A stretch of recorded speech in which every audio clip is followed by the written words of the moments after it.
मिलना चाहते हैं आप लोग? बुलाओ उनको।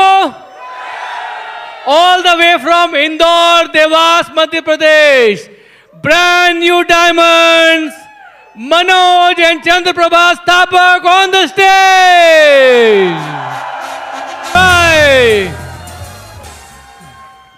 तो दोस्तों, आज का दिन बहुत बहुत बहुत बहुत स्पेशल है।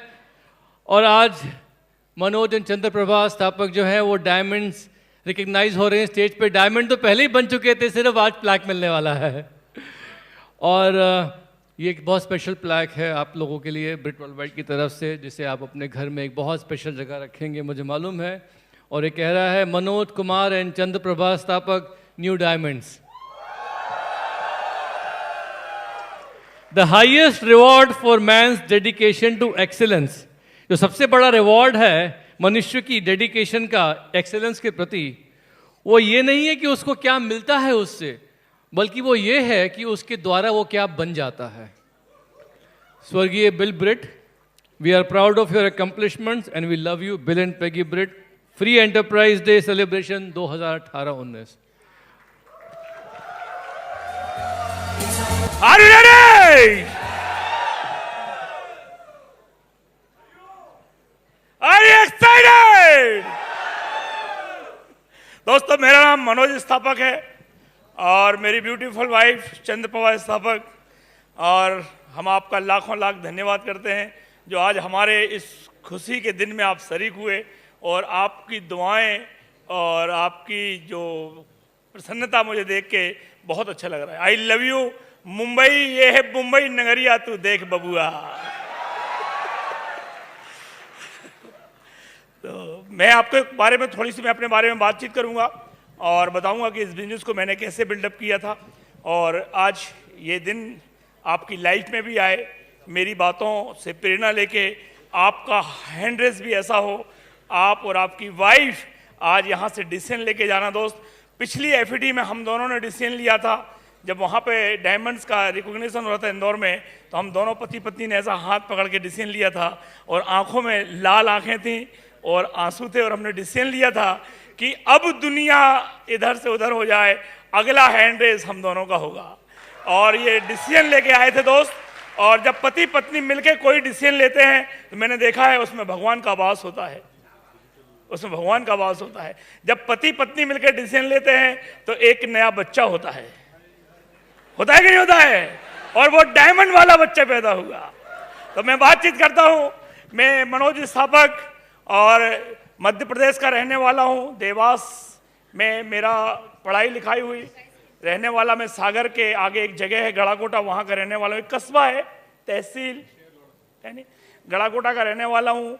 हमारे मदर फादर, मेरे पिताजी टीचर थे, पॉलिटेक्निक कॉलेज में टीचर के लिपिक के पोस्ट पे थे, है ना। और मदर हाउस वाइफ थी।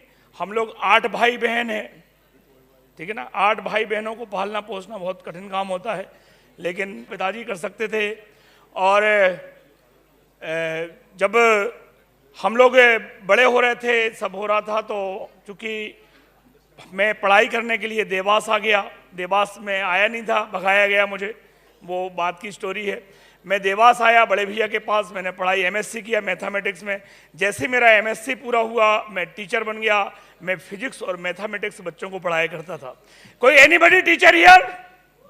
टीचरों के साथ एक बहुत अच्छी बात होती है कि पैसा तो आता है, तनख्वाह है, साथ में लोग नमस्ते भी करते हैं। हाँ, और किसी को नमस्ते करते नहीं देखा होगा। एक टीचर ही रहता है जिसको सब लोग नमस्ते करते हो। सबसे खास मालूम क्या बात हुई? बच्चे नमस्ते करते हैं। बच्चे यदि किसी को इज्जत करते हैं तो सिर्फ वो टीचर होता, बाकी किसी को इज्जत नहीं करते। वो अपने मम्मी पापा की भी इज्जत नहीं करते। तो मैं टीचर बन गया, बहुत अच्छा लगता था मुझे, ऐसा लग रहा था कि आनंद आ गया। हाँ, बहुत बढ़िया। छोटी सी उम्र में 22-23 साल की उम्र में मैं टीचर हो गया था, खूब पढ़ाता था बच्चों के लिए और लाइफ सेट हो गई थी। लेकिन एक सपना था कि मुझे अमीर बनना है। मैं ये नहीं जानता था कि अमीर किसे कहते हैं, मैं जानता था कि मुझे अमीर बनना है। क्यों अमीर बनना था? क्योंकि हम लोगों के पास सब कुछ था, शुरू से हम लोगों को पैसे की दिक्कत रही हमारे परिवार में। मैंने हमेशा पैसे की तंगी देखी है और उस पैसे की तंगी के कारण, उस पैसे की कमी के कारण हम लोग कभी भी अपनी इच्छाएं पूरी नहीं कर पाए। पैसे की बहुत दिक्कत थी हमारे घर में। 8 भाई बहन, 8 बच्चे हों जिस माँ बाप के, और एक लिपिक की पोस्ट पे हों, क्या करते होंगे, कैसे होता होगा, अब मैं ज्यादा बात नहीं करूंगा, ठीक है ना। तो पैसे की दिक्कत थी, तो दिमाग में था कि पैसा कमाना है। इसलिए मैंने, जब मैं बीएससी में था और मैंने ट्यूशन पढ़ाना चालू कर दी, बच्चों को पढ़ाया करता था मैं। एमएससी में था मैं, फिर कोचिंग क्लास चालू कर दी मैंने, और करीब 500-700 बच्चे मेरी कोचिंग में आते थे, और मैं उस जमाने में बहुत पैसा कमाता था, बढ़िया पैसा कमा रहा था, सब बातें थी, अमीर बनने का सपना था। मैंने अपना मेडिकल स्टोर चालू किया, और जैसे ही मेरा मेडिकल स्टोर चालू हुआ तो मेडिकल बढ़िया चलने लगा। और मेडिकल जब मैं चला रहा था तो उसी मेरे कार ले ली मैंने उसी दरमियान, मेडिकल जब मैं चलाता था, और बढ़िया लाइफ सेट हो गई, सब कुछ बढ़िया हो गया था, सब मजा आने लग गया था। अमीर बनने की प्रोसेस चालू हो गई थी, अमीर बनने की प्रोसेस चालू हो गई थी। जैसे ही अमीर बनने की प्रोसेस चालू हुई, क्योंकि दुनिया जो करती है वही अपन करते हैं, बहुत अच्छा लगता है। एक कार खरीद ली थी, मारुति वैन, और कार वाला सेट हो गया था तो और बेकार हो गया था, कभी सुनता ही नहीं था किसी की। लेकिन बीच बीच में भगवान परीक्षाएं लेता है, जब आपको अगली क्लास में भेजता है ना। आप कक्षा 10वीं में थे तो 11वीं में कैसे पहुंचे? एक परीक्षा हुई थी कि नहीं हुई? यदि वो परीक्षा नहीं होती तो जिंदगी 10वीं में रहते आप, जिंदगी 10वीं में रहते। परीक्षा, यदि आपकी लाइफ में भगवान आपकी परीक्षाएं ले रहा है, इसका मतलब है कि वो चाहता है कि अगली क्लास में आप जाओ। एक परीक्षा हुई मेरी, एक मेरी परीक्षा हुई। मेरी दुकान जो बहुत बढ़िया चल रही थी, वो दुकान एकदम रोड पे आ गई। कैसे आई वो बहुत लंबी कहानी है, लेकिन दुकान खत्म। जैसे ही दुकान खत्म, मेरी इज्जत सामने आ गई कि मैं क्या हूं। लोगों ने मुझे सामान देना बंद, माल देना बंद कर दिया, लोग मुझसे डरने लगे, है ना। मुझे जो लोग सेठ कहते थे वो मेरे पास नहीं आते थे, और सेठ की स्थिति ऐसी हो गई थी कि सब कुछ लाइन पे आ गया। 1 साल तक दुकान नहीं चली मेरी। जो आदमी खूब पैसा खर्च करता था, ये जो चैलेंज आए मेरी लाइफ में, नो डाउट मैंने फिर दुकान देखी, और भगवान हमेशा अच्छे के लिए करता है, ये मालूम है ना आपके लिए। मेरी अगली दुकान एक नर्सिंग होम में खुली। पहले कहां थी? सामान्य बाजार में। नर्सिंग होम में दुकान खुली, फिर मेरा वही घोड़ा और वही मैदान हो गया, और बढ़िया काम करने लगा मैं, ठीक है ना। तो कहने का मतलब मेरा ये है कि लाइफ में कोई चैलेंज आता है तो आपके अच्छे के लिए आता है। अब दुकान बढ़िया चल रही थी, सब कुछ बढ़िया चल रहा था, बढ़िया सेटअप था। उसी दरमियान मुझे हमारे डॉक्टर ने ये बिजनेस दिखाया, है नहीं। जब मैंने बिजनेस प्लान देखा तो मुझे कुछ भी समझ में नहीं आया। हमने ये बिजनेस किया था सिर्फ डॉक्टर को खुश करने के लिए। कोई है मेडिकल वाला? मेडिकल वाला है कोई? हाँ। यदि आपके पास जिस डॉक्टर के सबसे ज्यादा पर्चे आते हैं और वो आपसे कुछ भी बोल दे तो मेडिकल वाला, जी sir, okay sir, thank you sir, है ना, इतने के अलावा कुछ नहीं कर सकता वो, है ना। तो मैंने, डॉक्टर साहब ने बोला बिजनेस स्टार्ट करना है, मैंने कि बिल्कुल बताओ, कहा कैसे क्या स्टार्ट करना है। मैंने स्टार्ट किया, ठीक है ना। स्टार्ट किया तो मैंने बोला सर मैं ब्राह्मण आदमी, मुहूर्त में काम करता हूं। तो 3 महीने बाद का मुहूर्त निकाला मैंने, शादी के मुहूर्त निकलते ना, ऐसे ही बिजनेस करने का 3 महीने पुराना मुहूर्त निकाला मैंने समझा इनको नया नया चस्का है, भूल भाल जाएंगे, डॉक्टर है, मैंने कि टालो जैसे टल सकता है। मैंने टालने की कोशिश की, लेकिन वो क्यों मानते। 3 महीने बाद फिर आके खड़े हो गए मनोज भाई। मैंने बोला ठीक है सर, तो मैंने पैसे EMI बोलते, क्या बोलते उसको, जानते हो ना? हाँ, किस्त बोलते, हाँ है कुछ किस्त। मैंने वो 4200 रुपए किस्तों में दिए, 1000 रुपए की 4 EMI। और 200 रुपए के लिए हंस दिया कि सर 200 तो नहीं दूंगा, और आज तक नहीं दिए, आज तक नहीं दिए। ऐसे बिजनेस की शुरुआत हुई, ऐसे बिजनेस की शुरुआत हुई। सिर्फ डॉक्टर साहब को खुश करने के लिए बिजनेस किया था मैंने। बिजनेस चालू हुआ तो जो डॉक्टर साहब वो मेरे बीच में एक शख्स थे। मैं आपको इसलिए बता रहा हूं कि ऐसा कोई ना कोई आपका भी होगा जिसने आपको बिजनेस ज्वाइन करवाया होगा। वो शख्स थे, इंजीनियर थे, और उनने मुझे बिजनेस करवाया था। उनने बिजनेस किया। 89वें दिन वो मेरे पास आए एक डिब्बा लेके, ऐसा डिब्बा आता था पहले, किट, और मेरे से बोले, मैंने कि सर किसी की ज्वाइनिंग हो गई क्या? बोले ज्वाइनिंग नहीं हुई है, मैं अपनी किट वापस करने जा रहा हूं। मैंने तुम्हें करवाया था, मैंने फंसाया था, तो मैं अपना कर्तव्य पूरा कर, कल के दिन मेरे से मत बोलना कि मनोज सर आपने फंसवा दिया था। आप अपना डिब्बा दो, मैं भोपाल वापस करने जा रहा हूं। उनने डिब्बा वापस कर दिया, अपलाइन गायब। अब मैंने जैसे तैसे झूठ बोल बाल के 2 लोगों को साइन अप करवाया था।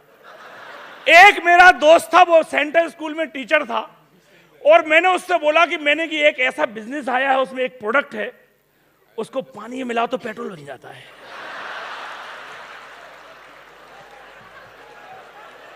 भाई कुछ मालूम ही नहीं था। जब आपको बिजनेस के बारे में कुछ भी मालूम नहीं है तो फिर झूठ का सहारा लोगे आप। और वो मैंने काम चालू कर दिया।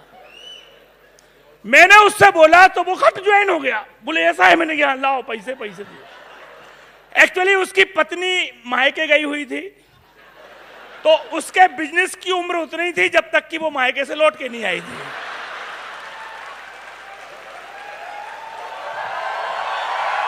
जैसे ही वो लौट के आई और उसका किट फिर अकेला आदमी में, अकेला, ना अपलाइन ना डाउनलाइन, अकेले घूम रहे हैं अपन। फिर एक बार सुमित जी आए, एक बार सुमित जी आए, तो सुमित जी जब आए तो मैंने बोला सर अब तो बिजनेस कैसे क्या करेंगे? जो ज्वाइन करवाने वाले थे वही चले गए। एक मेरे साथ आया भी था, बड़ी मुश्किल से जैसे तैसे पटापटू के लाया था मैं। एक को और ज्वाइन करवाया था मैंने, जो जिस वक्त टीचर को ज्वाइन करवाया था, एक और मैंने झूठ बोल के ज्वाइन करवाया था। कोई डेवलपमेंट ऑफिसर है LIC में? नहीं है, बहुत बढ़िया बात। हाँ नहीं, वो समझ जाएंगे। मैंने डेवलपमेंट ऑफिसर से बोला कि एक की पॉलिसी करना है। मैं LIC के एजेंट था उसका। मैंने एक की पॉलिसी करना है, बहुत बड़ा आदमी, चलो उसको पॉलिसी करके आते हैं। और ऐसी मीटिंग बैठा दी, एक व्यक्ति प्लान दिखा रहा था, मैंने इसकी करना है, बैठ के समझो। 2 ज्वाइनिंग हुई, उसमें से एक ने किट वापस कर दी। सुमित जी आए, मैंने कि सर वो तो सब वापस कर दिया है, और कैसे क्या करना? तो बोले, मैंने कहा अब मेरा कौन? तो बोले इस बिजनेस में है कि यदि आपके बीच में कोई आदमी था वो चला गया तो अब ऊपर वाला अपलाइन बन गया। मैंने डॉक्टर संजीव शर्मा मेरी अपलाइन बन गए। थैंक्स गॉड, भगवान का लाखों लाख धन्यवाद। डॉक्टर संजीव कुमार शर्मा जैसा मुझे अपलाइन दिया, और उनने मुझे मदद करना चालू की। ठीक है ना? अब वो मदद कैसी करते थे? जैसे आप अपन लोग करते हैं। मैं हमेशा उनको खुश करने के चक्कर में रहता था। वो हमसे कोई भी बात बोलते थे, कोई भी बात बोलते थे, मैं कभी उनको मना नहीं कर। राजा दिन में रात कहे तो हम तारे चमकाएंगे। डॉक्टर साहब यदि मुझे दिन में बोल दे कि मनोज मुझे तारे, रात है तो मैं बोलता सर मुझे तारे भी दिख रहे, ये काम था अपना। तो वो बोले मीटिंग में चले, मैं जी सर। कभी मना कर दिया, आज ऐसा करने में जी सर, करना कुछ नहीं, हाँ बोलने में क्या जाता है, काय का टेंशन? भाई टेंशन वो लोग लेते जो मना करते, कोई टेंशन, पर वो हाँ बोलना भूल गए। तो अब वो पीछे लगे मेरे को, धीरे धीरे धीरे धीरे धीरे धीरे एक मीटिंग में लेके गए मुझे। वो उस मीटिंग में जब मैंने जाके देखा तो सुमित जी की मेले में, सुमित जी को यूं ही समझता था सामान्य नागरिक, सामान्य टाइप के व्यक्ति, ऐसे ही में सुमित जी होंगे। मैंने वहां मंच पे से सुना तो इनने बताया कि मैंने IIT की परीक्षा दी थी, तो मेरे कान खड़े हो गए। मैंने अपनी जिंदगी में मेरा ड्रीम था IIT बनने का, 2 बार IIT दी, दोनों के अंक जोड़िए, कटाप के पास नहीं पहुंचूंगा मैं। कटाप समझते ना, कटाप समझते ना, वहां भी नहीं पहुंचूंगा। उनने बोला कि मैं आईआईटी दिल्ली से पास आउट हूं। दिल्ली जैसे ही बोला तो मुझे मालूम था कि दिल्ली में तो टॉप 100 लोग जाते हैं, उसके बाद फिर मुंबई, फिर उसके बाद मद्रास। मैंने कि गजब इंटेलिजेंट लड़का है तो यार। दिल्ली आईआईटी से इन्हें बीटेक किया। एक व्यक्ति हमारे अपलाइन डॉक्टर थे, वो बोले कि मैंने एमबीबीएस और एमडी किया है। मैं तो घबरा गया। मैंने कि जो मेरा ड्रीम था, जो बनने का ड्रीम था, वो डेस्टिनेशन ये लोग हासिल कर चुके हैं। और ये लोग बोल रहे हैं कि एक डॉक्टर बोल रहा है कि एक डॉक्टर को डायमंड बनने की जरूरत है, एक डायमंड को डॉक्टर बनने की जरूरत नहीं है। और मैं अपने आप को इंटेलिजेंट समझ रहा था कि मनोज स्थापक एमएससी मैथमेटिक्स क्यों बिजनेस करेगा। उस दिन मुझे समझ में आया कि कुछ तो है, और मैंने बिजनेस को करना चालू किया। जब मैंने बिजनेस को चालू किया तो धीरे धीरे धीरे धीरे धीरे बढ़ते बढ़ते वो हेमंत यादव था, वो बिजनेस करने लगा। वो 9% पे, अपन भी 9% पे, वो 12% पे, अपन भी 12% पे, ऑल 12। बाबा यूं खड़े हो जाते थे, सब मुझे बधाई देते थे, लेकिन 12 रुपए का चेक नहीं आता था। मैं बोलूं कि यार लफड़ा क्या है। डॉक्टर साहब बोले मनोज भाई बधाई हो, यू आर 12%, और पैसा 12 रुपए नहीं चाहिए। मैंने कि बड़ा ही समस्या है। मुझे बड़ी शंका होने लगी कि झूठ बोलते हैं, क्या करते हैं, कि मैं 12% पे हूं भी कि नहीं हूं, क्या समस्या। कुछ समझ में नहीं आ रहा था मुझे, कुछ भी समझ में नहीं आ रहा था। मैंने डॉक्टर साहब से बोला यार कि सर बुरा मत मानना, मैंने कि तुम 12% बोलते हो, 12 रुपए का चेक नहीं आया, ये ऐसा कैसा 12% है। तो उन्होंने फिर मुझे समझाया। अच्छा, एक और समस्या है कि जो डायरेक्ट अपलाइन रहता ना, वो आदमी उसकी सुनता ही नहीं है बिल्कुल। वो कितनी समझाने की कोशिश करो, वो वही समझता जो उसको समझना है। डॉक्टर साहब खूब समझाते थे, मुझे बिल्कुल कुछ नहीं समझता था। मुझे तो जो समझना है वही समझ के जाता था मैं। हाँ, वही समझता था। कभी मैंने डॉक्टर साहब की कुछ बात समझी नहीं। वो तो सुमित जी जब आते थे, ये समझाते थे तो समझ में आ जाती थी, जबकि वो डॉक्टर साहब 3 बार बोल चुके, वो कभी नहीं समझी मैंने वही बात। तो सुमित जी आए, उन्होंने बताया कि मनोज भाई मैंने सर बिजनेस करना है और बहुत भयंकर बिजनेस करना है, मुझे बताओ क्या करना है। तो बोले करते क्या हो। मैंने कि मेडिकल की शॉप है मेरी, मेरे पास टाइम नहीं है, मरने की फुर्सत नहीं है और जहर खाने के लिए पैसा नहीं है।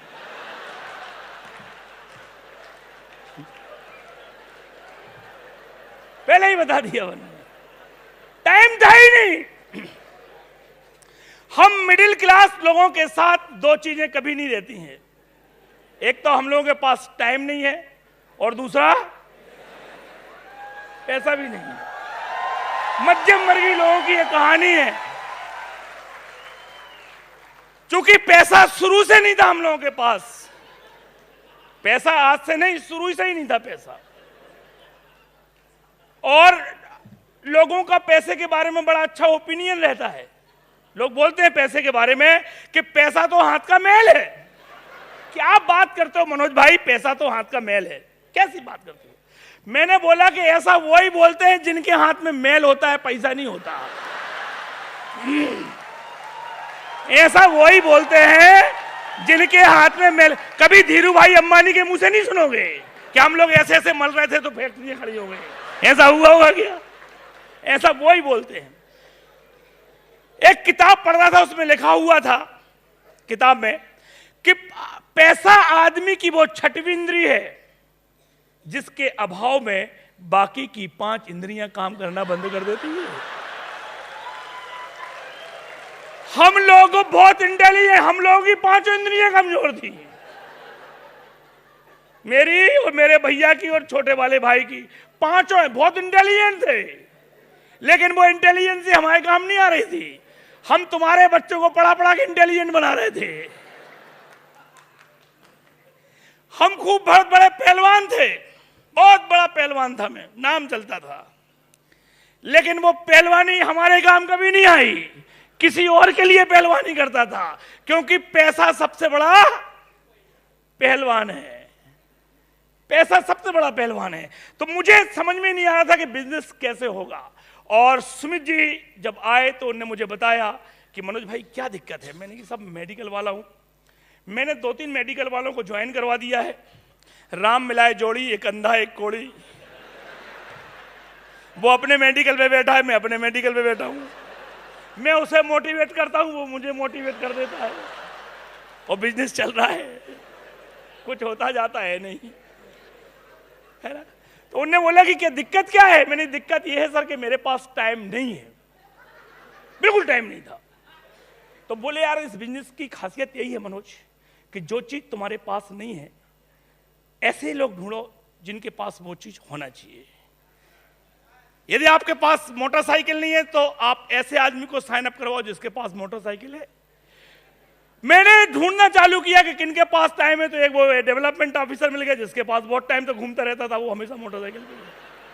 और एक हमारा छोटा वाला भाई था, छोटा वाला भाई था हमारे पास, छोटा वाला भाई था। तो एक सुमित जी ने मीटिंग रखी थी हमारे इंदौर में, उसमें कुछ यहाँ से भी लोग आए थे, लीडर्स। जो जून का महीना था, 2 जून को मीटिंग थी। मैंने छोटे को फोन लगाया, मैंने एक काम कर आजा। तो वो 4-5 को लेके पहुंच गया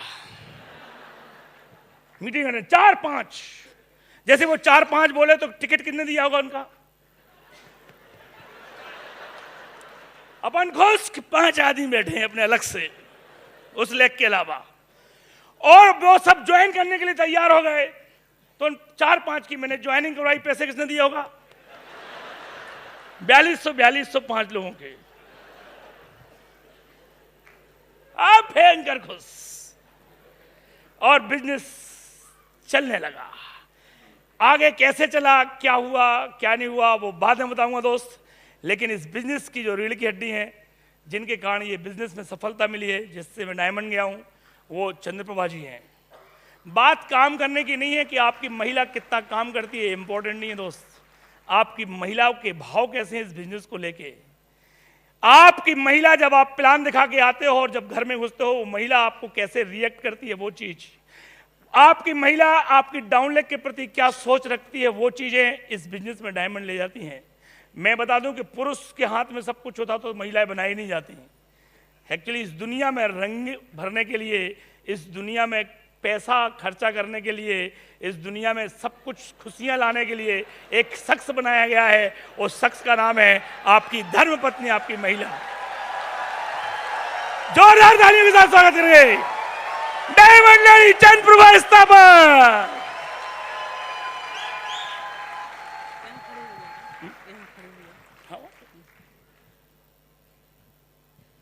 हेलो मुंबई, कैसे हो?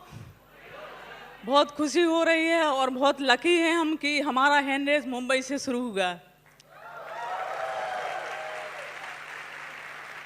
फ्रेंड्स, अपने आप को देखिए, आज आप सोचिए कि आप विजुलाइज करिए कि आप चंद्रप्रभा मनोज नहीं हैं, आप खुद यहाँ मंच पे खड़े हुए हैं। अपने आप को विजुलाइज करिए, अपने विजुलाइजेशन को बढ़ाइए। दोस्तों, जब हम लोगों ने डायमंड शिप शुरू की थी, शुरू भी नहीं की थी, सोचा था कि हम लोग डायमंड शिप इस साल से शुरू करेंगे, तो हम लोगों ने यहीं मुंबई से सिद्ध गणेश जी का श्री गणेश यहीं से किया था। एक मंदिर में जाके एक नारियल रखा हम लोगों ने, फिर यहीं से शुरुआत की। इसका मतलब ये नहीं कि सिर्फ गणेश जी बिना मेहनत के, बिना काम हार्डवर्क के और सिर्फ गणेश जी का एक नारियल रखने से काम हो जाए। सिर्फ गणेश जी ने क्या किया, सही डायरेक्शन में भेजा हमको। और जब हम लोगों ने शुरू किया तब सामने से लोग हमारे लिए आए कि आप डायमंड शिप शुरू की है तो हम हेल्प करें, राइट। तो हार्ड वर्क करिए, तभी आप सफल होंगे। मेहनत के साथ साथ भगवान की ब्लेसिंग बहुत ज़रूरी है, क्योंकि आज के 2-3 साल पहले हम लोग डायमंड जा सकते थे, लेकिन कुछ चैलेंज ऐसे आ जाते थे कि उस वजह से डायमंड शिप नहीं हुई। तो हम लोगों ने, मैंने सिर्फ 1 साल से मैंने व्रत रखा कि हमारा मेहनत के साथ साथ भगवान की ब्लेसिंग बहुत ज़रूरी है। तो दोस्तों, मेरा नाम चंद्रप्रभा स्थापक और हम मिडिल क्लास फैमिली से हैं। हमारा मेडिकल स्टोर था, हम हाउसवाइफ थे। भगवान का लाखों लाख धन्यवाद करते हैं कि यह बिजनेस हमें समझ में आया और इस बिजनेस को समझने की सद्बुद्धि दी भगवान ने, श्री गणेश ने, और हम लोगों ने इस बिजनेस का डिसीजन लिया कि हम करके रहेंगे, अपने ड्रीम फुलफिल करेंगे। आप चाहते हैं कि आपके ड्रीम पूरे हों? ज़रूर पूरे होंगे। सिर्फ आप अपने सेल्फ टॉक को बढ़ाइए, विजुअलाइजेशन करिए, अपनी लेडीज अपनी पावर शक्ति को बढ़ाइए, सेल्फ टॉक बहुत ज़्यादा से ज़्यादा करिए। मैं अपनी सेल्फ टॉक लिखती थी एक कॉपी में, और मेरी कॉपी भर चुकी थी जब हम लोग डायमंड गए, और मैं 4 बजे उठ के अमृत बेला में प्रे करती थी कि भगवान मैं आज मतलब मेरे को इतना विश्वास था कि नहीं हम डायमंड होके रहेंगे। निर्विघ्न डायमंड हुए हम लोग, इसलिए श्री गणेश का शुरुआत की थी हम लोग ने।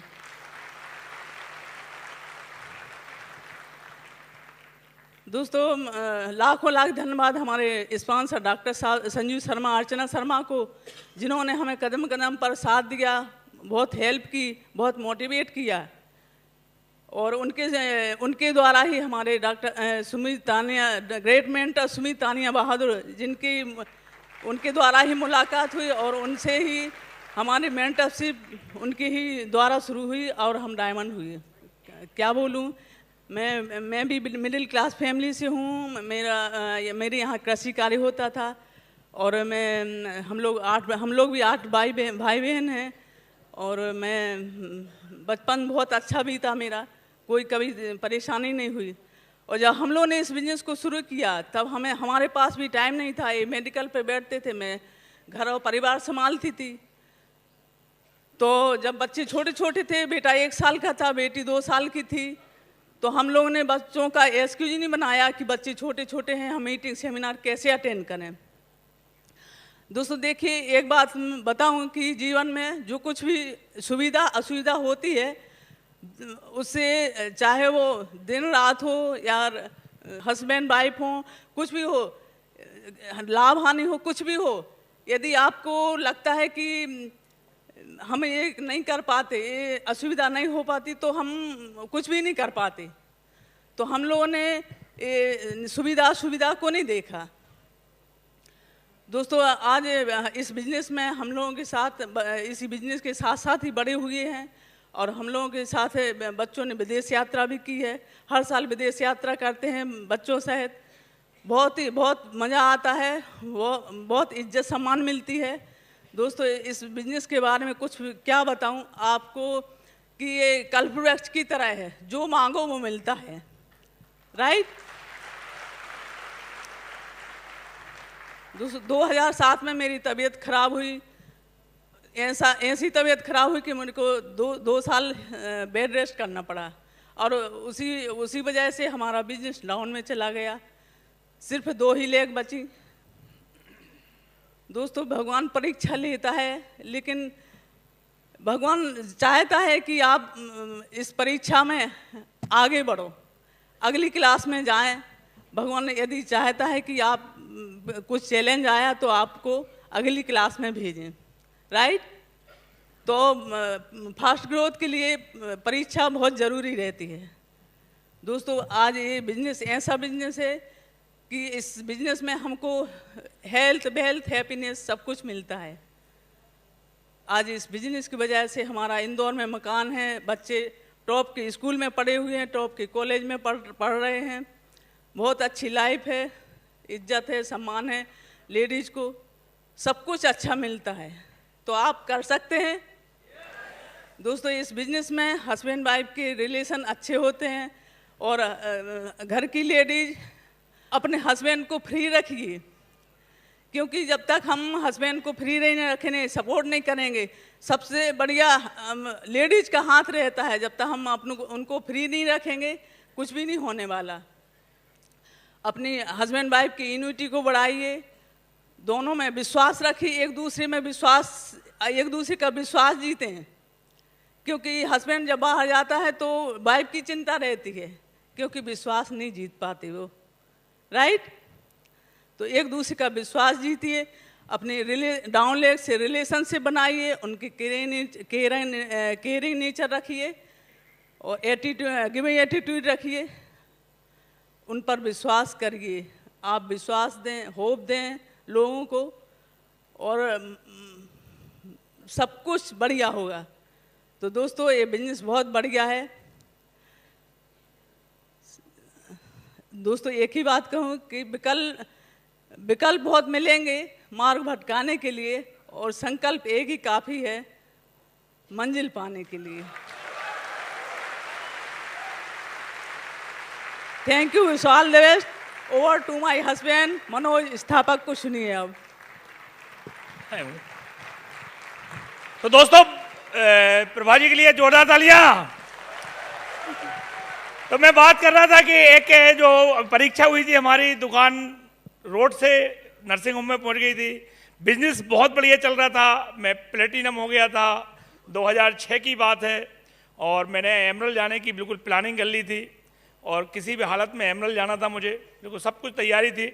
और हम लोग एक क्रूज़ यात्रा दी थी, मेडिटेरियन क्रूज़, यहाँ से बहुत सारे लोग गए थे, सबसे बढ़िया यात्रा थी अभी तक की। वहाँ से लौट के आए तो हमारे फादर एक्सपायर हो गए। मेरा बहुत ड्रीम था कि जब मैं एफईडी के मंच पे जाऊं तो हमारे पिताजी साथ में हो, उनके सामने हमारा हैंड रेस हो, उनके साथ हो। बहुत बड़ा ड्रीम था मेरा। एक ड्रीम वहीं चकनाचूर हो गया। जब पिताजी एक्सपायर हुए तो हमारे बुंदेलखंड में एक कहावत है कि जब बाप मरता है तो दुनिया की सारी समस्याएं उस आदमी के सिर पे आ जाती हैं, और वही हुआ। फिर एक नई परीक्षा चालू हो गई और चंद्रप्रभा जी बीमार हो गई, और ऐसे बीमार हुए, अब वो ज़्यादा लंबी बात तो नहीं है, लेकिन 2007 में वो अस्पताल में भर्ती हुई। आपके मुंबई में ब्रिज कैंडी करके अस्पताल है, वहाँ पे डॉक्टर MB अग्रवाल हैं, उनने बहुत इलाज किया है, वो हमें बाय फेस और नाम से जानते हैं। लीलावती हॉस्पिटल है यहाँ पे, एक डॉक्टर मनीष नेमा है, MD DM डॉक्टर, उनने बहुत इलाज किया, बहुत आया मैं यहाँ पे। और गणेश जी महाराज से रोज बोलता था कि दादा कुछ तो इनको स्ट्रेचर पे, वो आती ना वो साइकिल, उस पर बिठा के ले जाता था। पहले गणेश जी के यहाँ जाते थे कि महाराज इनको बचाओ, और मुझे मालूम था कि डॉक्टर क्या बोल रहे हैं और क्या होने वाला है। खूब पैसा लगाया मैंने, सब कुछ बेच दिया मैंने, मेरी कार बिक गई, मेरा सब तमाम चीज़ें बेच बाँच के सब पैसा लगा दिया। दुकान में 2006 में बेच ही चुका था। अब मेरे पास कुछ भी नहीं था, ज़मीन बेचने का नंबर आ गया, और डॉक्टर लगे रहते थे। उस दरमियान 2007, 2008, 2009 बच्चों के भाग्य से ये तो ठीक हो गए, लेकिन हमारा बिजनेस पूरा खत्म हो गया। 5-6 लेगें थी, उनमें से जो 15% की लेगें थी मेरी, सब लेगें खत्म हो गई जब मैं होश आया, क्योंकि उस वक्त पे रिन्यूअल चलता था।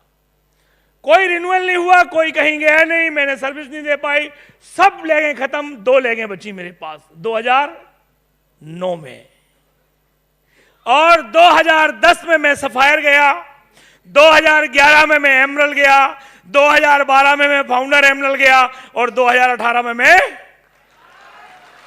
डायमंड गया। मैंने सोच लिया था, जब मेरे ऊपर बहुत कर्जा था तो मैंने सोचा कि अब क्या करें। तो मैं अपने अपलाइन के पास गया, डॉक्टर साहब के पास, कि सर क्या करूं, मेरे ऊपर 25 लाख का कर्जा है।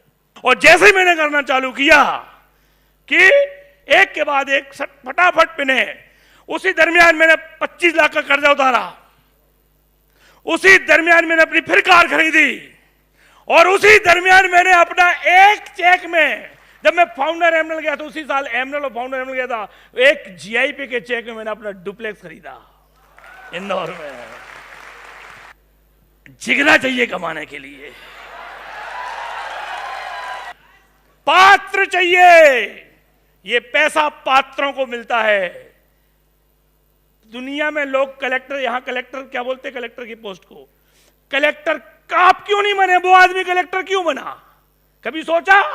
वो उसने प्रूफ किया था कि मैं कलेक्टर बनने का पात्र हूं, और आप प्रूफ नहीं कर पाए। Prove yourself, prove yourself. भगवान उसको ही देता है जो उसके लायक होता है। भगवान उसको ही देता है जो उसके लायक होता है। आपके घर में छोटा सा बच्चा है, बहन जी 5 साल का बच्चा है, वो आके बोले कि मम्मी मुझे 2000 का नोट दे दो, दोगे क्या? और तुम्हारे ससुर साहब मांगे कि 2000 का नोट देना बेटा, तो उनको क्यों दे दिया? बच्चे को क्यों नहीं दिया? बच्चा उसके लायक नहीं था, वो लायक थे। ऐसे भगवान से आप बोलते हो कि हे भगवान डायमंड से, तो भगवान बच्चे ही समझता है कि 2000 का नोट मांग रहा है, क्या करेगा ये? भगवान आपको उसी दृष्टि से देखता है जिस दृष्टि से आप 2 साल के बच्चे को देख रहे थे और आपने 2 का नोट देने से मना कर दिया था। उसी दृष्टि से भगवान देखता है कि इसको यदि डायमंड पिन मैंने दे दी तो ऐसा नहीं उपद्रव कर दे कुछ और मिसयूज कर ले। और भगवान बोलता है कि चुप, नहीं देना। और फिर हमें लगता है कि भगवान, आपको अपनी पात्रता को प्रूफ करना पड़ेगा मेरे भाई। आपको भगवान के सामने प्रूफ करना है कि मैं इसके लायक हूं। भगवान आपको देगा, भगवान आपको देगा। Prove your self, prove your self. आपको प्रूफ करना पड़ेगा। मैं बता दूं कि मैंने प्रूफ किया। अभी मैं डायमंड जा रहा था, फिर एक परीक्षा हुई मेरी। भगवान ने बहुत परीक्षाएं ली और बहुत कठिन कठिन परीक्षाएं ली। अब जितनी कठिन परीक्षा होती है उतना बढ़िया एग्जाम, आप उतनी बड़ी पोस्ट। आईआईटी की परीक्षा दुनिया की सबसे कठिन परीक्षा है। दुनिया की सबसे कठिन परीक्षा आईआईटी की। एमबीबीएस की परीक्षा सबसे कठिन परीक्षा है। तो आपको वैसी पोस्ट मिलती है। चपरासी नहीं बनता आदमी कि आईआईटी करने के बाद चपरासी बन गया, ऐसा होता है क्या? पीएससी की परीक्षा, यूपीएससी की परीक्षा सबसे कठिन परीक्षा है। तो उसमें कलेक्टर बनते हो और एसपी बनते हो, चपरासी नहीं बनते। जितनी कठिन परीक्षा दोगे उतने बड़ी पोस्ट पे जाओगे, उतने बड़े आदमी बनोगे आप। और मैंने इस बिजनेस में फिर एक कठिन परीक्षा दी। अभी जब मैं डायमंडशिप में था तो हमारे ऊपर एक केस चल रहा था बहुत दिन से, सर्विस टैक्स का, बहुत दिन से चल रहा था वो। और उन लोगों ने शोकास नोटिस दे दिया कि आपको 25 लाख रुपए जमा करना पड़ेंगे विद इन ए मंथ, नहीं तो आपको जेल हो जाएगी 6 महीने की। मैं तो काटो तो खून नहीं। मैंने उनसे बोल दिया मैं नहीं जमा करता, तो बोले चलो जेल। अब क्या करता मैं, डायमंड जाऊं कि जेल जाऊं? है जैसे तैसे मैंने पैसे जमा करे और फिर अपनी डायमंडशिप भी पूरी करी। कहने का मतलब यह है कि चैलेंज तो आएंगे, बहुत सारी दिक्कतें आएंगी, लेकिन आप उन दिक्कतों को कैसे देखते हो, आपका फोकस कहां है, आप किन चीजों पर फोकस करते हो, वो आदमी के ऊपर होता है। आपका एटीट्यूड क्या है। मैंने इस बिजनेस को अच्छे एटीट्यूड से किया, अच्छी समझ के साथ किया। मैंने कुछ सिद्धांत बनाए अपने। पहला सिद्धांत मेरा था, मेरा आपको भी होना चाहिए। मैं हमेशा अपने आप पे गर्व करता हूं और मुझे मालूम है मैं कभी आज तक अपने ऊपर कभी शंका नहीं की मैंने कि मैं इस चीज के लायक नहीं हूं। मैं ही वो व्यक्ति हूं, मैं ही वो व्यक्ति हूं जो इस बिजनेस में हर पिन अचीव करेगा। मैं उसके लायक हूं। अपने आप को कभी भी अंडर एस्टिमेट मत करिए मेरे भाई, कभी भी अंडर एस्टिमेट करिए। मन के हारे हार है और मन के जीते जीत।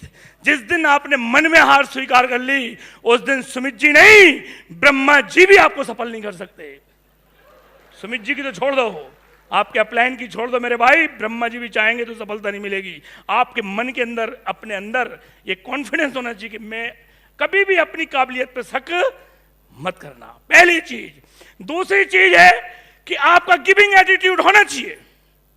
गिविंग एटीट्यूड होना चाहिए, हमेशा ऐसा नहीं रहना दे दे दाता के नाम पे।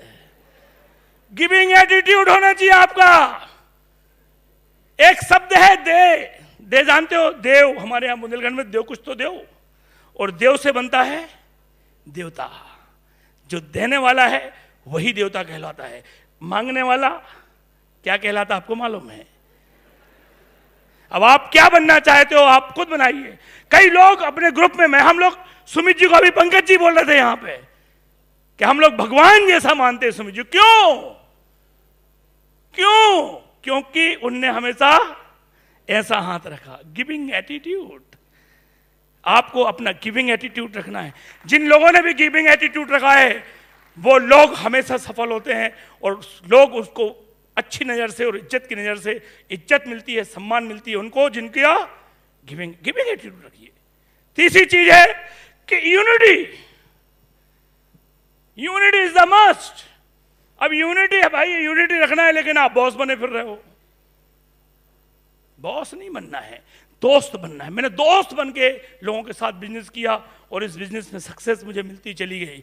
मैं आपको कुछ चीजें बताऊंगा दोस्त। हम लोगों के साथ 2 चीजें होती हैं, हमारे पास 2 चीजें होती हैं। एक चीज होती है जरूरतें और एक होते हैं सपने। जब आप जरूरत, हर आदमी जब भी जरूरत की बात आती है, जब भी हम जरूरत की बात करते हैं तो जरूरत क्या होती है भैया? रोटी, कपड़ा और मकान। चाहत क्या है? क्या चाहते हो आप? मालूम चाहत क्या कहलाती है? जिस चीज के को सोचो और भगवान याद आ जाए और किस्मत याद आया उसको चाहत कहते हैं। जैसे बहुत पैसा, भैया किस्मत में होगा तो कहां जाएगा, भगवान को देना होगा तो छप्पर फाड़ के देगा। कार, अच्छी महंगी कार, जैसी महंगी कार की बात करते हो और कौन याद आ जाता है? भगवान याद आता है। क्यों चिंता करती हो? किस्मत में होगी तो आ जाएगी।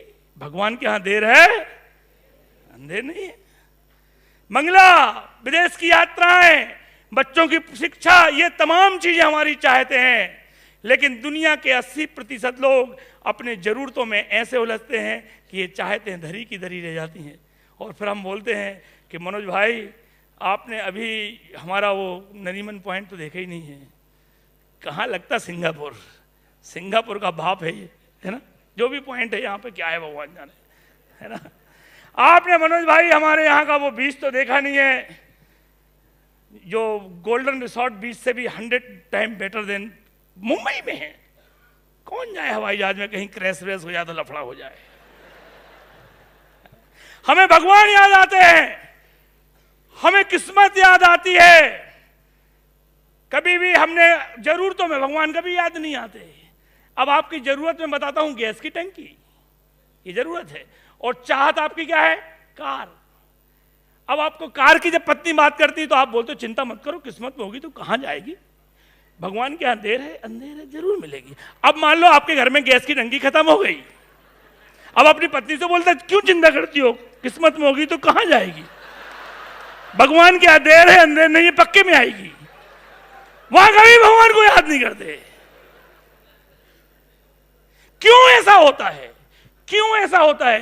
क्योंकि हमें मालूम है कि जरूरत पूरी करने के साधन है। आज आप जो कर रहे हो उससे आपकी जरूरत पूरी हो रही है दोस्त, और नहीं करोगे तब भी उससे जरूरत पूरी होती रहेगी। मेरे मेडिकल से मेरी जरूरतें पूरी हो रही थी, और 10-12 साल और मेडिकल चलाता तो भूखे मरने लग जाता क्या? जरूरतें पूरी होती रहती, लेकिन चाहत एक भी पूरी नहीं हो रही थी। और बिजनेस आपकी चाहत पूरी करता है, आपकी चाहतों को रंग भरता है, आपकी चाहतों के लिए मार्गदर्शन बनता है, आपकी चाहतों की वे दिखाता है कि आप अपनी चाहतें पूरी कैसे कर सकते हो। आज भगवान की कृपा से हर चाहत मेरी पूरी हो रही है। मेडिकल के कारण नहीं हो रही थी, मेडिकल के कारण सिर्फ जरूरतें। तो आज आप जो कर रहे हो उससे आपकी चाहतें पूरी हो रही हैं, होती रहेंगी दोस्त। और लेकिन एक कहानी मुझे याद आती है, कुछ लोगों के बारे में एक कहानी याद आती है। एक खरगोश था, वो सुबह सुबह खाना खाने निकला। जैसे वो खाने निकला और एक कुत्ता उसको खाने दौड़ा, ये भाग दौड़ चलती रही। खरगोश बिल के अंदर छुप गया, कुत्ता हतप्रभ रह गया। उसने बोला कमाल हो गया, मेरे सब बेस्ट प्राणी इस पिद्दे से खरगोश को नहीं पकड़ पाया। कुत्ते ने खरगोश से बोला कि खरगोश भाई जो हुआ सो तुम तो बताओ, मैं तुम्हें पकड़ क्यों नहीं पाया। तो खरगोश ने अंदर से आवाज दी कि कुत्ते भाई तुम अपने नाश्ते के लिए दौड़ रहे थे और मैं अपनी जिंदगी के लिए दौड़ रहा। कुछ लोग जिंदगी भर नाश्ते की दौड़ में लगे रहते हैं, कुछ लोग ऐसे होते हैं जो जिंदगी की दौड़ दौड़ना चाहते हैं। वो लोग इस बिजनेस को करने का डिसीजन लेते हैं दोस्त। इस बिजनेस में सिर्फ एक चीज है और उस चीज का नाम है निर्णय। जिसने डिसीजन ले लिया उसका काम हो गया। वे भी क्या मानो हवा चले तो हिल जाए, वे भी क्या मानो हवा चले तो हिल जाए। बाहर जाओगे हवा चलेगी। ऐसे शर्मा जाते, नहीं नहीं वो माने ही नहीं यार, उन्हें टिकट कटवा दी, अब क्या करता मैं, जाना ही पड़ा। ऐसे शर्मा जाते हैं मेरे नाम, बाहर हवा चलेगी। वे भी क्या मानो हवा चले तो हिल जाएं, थोड़ी सी झेलें धूप झुलस के रह जाएं, जो रहे लुढ़कते बेपैनी लोटे जैसे, आज तक डिसीजन नहीं ले पाए, टोटल कंफ्यूज, टोटल कंफ्यूज। दुविधा में दोनों गए, माया मिली न राम। पूरी जिंदगी दुविधा में निकल गई। अभी भी सोच ही रहे हैं। मनोज भाई विचार करेंगे, सोचेंगे, देखेंगे। मैंने कि क्यों 100-200 साल की लाइफ लेके आए हो कि 40 साल तो देखने में निकाल दिए। देखें, जो रहे लुढ़कते बेपैनी लोटे जैसे, जो उथली पुथली धारों में भी बह जाएं। कोई कंपनी आई और उनको बहा के ले गई, वहीं चले गए वो। जो उथली पुथली धारों में भी बह जाएं, होंगे वे कोई और किनारों पर बैठे। हम होड़ लगाया करते हैं मझधारों से, और मेरा नाता तो रहा वीर जवानों से। ऊंचाई छूने जिनके हाथ नहीं बढ़ते, ऊंचाई छूने जिनके हाथ नहीं बढ़ते, हम तो यही आईसीआई में ठीक हैं। वारे आदमी, ऊंचाई छूने जिनके हाथ नहीं बढ़ते, ऐसे बोने कैसे ऊंचे हो सकते हैं। जिनके जीवन की चादर रही सदा मैली, वो दाग दूसरों के कैसे धो सकते हैं। होंगे वे कोई और, होंगे वे कोई और अंधेरे जिनको प्रिय। हम प्रेरित उजियारों के वंदनवारों से, और मेरा नाता तो रहा वीर जवानों से। मानवता के फूलों की जिनने रक्षा की, सुमित बहादुर, पंकज टिटोरिया, विजय प्रकाश गुप्ता। मानवता के फूलों की जिनने रक्षा की, मैं उन कांटों के गुण गाया करता हूं। हो सीधी सच्ची राह सभी चल लेते हैं। दुकान गए घर आ गए, खेती कर ली घर आ गए, नौकरी कर ली घर आ गए। कौन सा बड़ा काम कर रहे हो दोस्त? दुनिया कर रही, सो आप कर रहे हो। कभी टीवी पे न्यूज नहीं आएगी कि मनोज स्थापक ने 8:30 पे मेलिकर खोला और ब्रेकिंग न्यूज चल रही हो, लोग खड़े ऐसे माइक लगे, मनोज भाई कैसा फील कर रहे हो, मनोज भाई कैसा फील कर रहे हो। ऐसा कभी होगा क्या? दुनिया मेडिकल खोल रही तो मनोज स्थापक मेडिकल खोल रहा है। कौन सा अनोखा काम कर रहा है? हो सीधी सच्ची राह सभी चल लेते हैं, हम कठिन राह को सरल बनाया करते हैं। होंगे वे कोई और चांदनी चूमे जो हम जीवन पाया करते हैं अंगारों से। और मेरा नाता तो ऐसे लोगों का बिजनेस है जिनके अंदर कुछ जज्बात हैं, जो कुछ कर दिखाना चाहते हैं, जिनको आज तक मौका नहीं मिला, वो लोग इस बिजनेस को करने का डिसीजन लेते हैं। दोस्त, डरपोक लोग जिंदगी में आज तक कुछ नहीं कर पाए, ना कभी कर पाएंगे। जो डर गया सो आज निर्णय का दिन दोस्त, decision low. I love you. मैं भगवान से प्रार्थना करता हूं कि यहां आज जिस व्यक्ति ने भी एफईडी अटेंड की है, वो इस एफईडी में, अगली एफईडी में वो डायमंड जाए। अब आपका निर्णय है। बिट से रिक्वेस्ट करूंगा कि मेरे परिवार यहां पे आया हुआ है, मेरे दोनों बच्चे, मम्मी आई हैं, और मैं चाहूंगा 2 मिनट के लिए मैं उनको मंच पे बुलाऊं और हैंड रेस करूं। तो आप लोग जोरदार ताली से स्वागत करेंगे हमारे परिवार का, हमारे बच्चों का, जिनने बहुत सेक्रीफाई किया है। छोटे छोटे बच्चे थे हमारे, और निष्ठा 203 साल की थी। हार्दिक 1 साल का था जब मैंने बिजनेस स्टार्ट किया था। हमारी माता राम ने बहुत पूजा की है। आज जो भी कुछ हूँ मैं, मम्मी पापा के आशीर्वाद से ही हूँ, उनकी पूजा से हूँ। 12 ही पुत्र पिता के धर्मा। तो जोड़ा तालियां सर। एक एक लाइन हमारे मदर। बेटियों बहुओं, हम आप सबको आशीर्वाद दे रहे हैं और बूढ़ों को प्रणाम कर रहे हैं। यदा यदा ही धर्मस्य कर्मण्य व्याधिकारते। मेरे बच्चे ने जो काम किया, बहू ने, वह है बढ़ोत देखने के लिए है, आप लोगों के लिए सीख है। इसी से हम आपको धन्यवाद देते हैं। जोरदार तालियां। Hello, I am Nishtha Sthapak. I am platinum in this business. I joined this business because entrepreneurship is the new golden bird to India. मैंने बचपन से मम्मी पापा को काम करते देखा है, उनका स्ट्रगल, सैक्रिफाइस, डेडिकेशन देखा है इस बिज़नेस के लिए। मेरे पापा हमेशा कहते हैं कि आपके और आपके पिन के, आपके गोल के बीच में जो डिस्टेंस है वो आपका एक निर्णय का डिस्टेंस है। आप प्लीज़ डिसीजन लीजिए और डायमंड जाइए। Thank you. Hello everyone, my name is Hardik Sthapak. Mummy पापा के लिए इतना ही कहना चाहूँगा कि mummy papa, I am so proud to be your son that if I can become half the person you are right now, I will consider myself successful. Thank you mummy papa, love you. Thank you, I love you.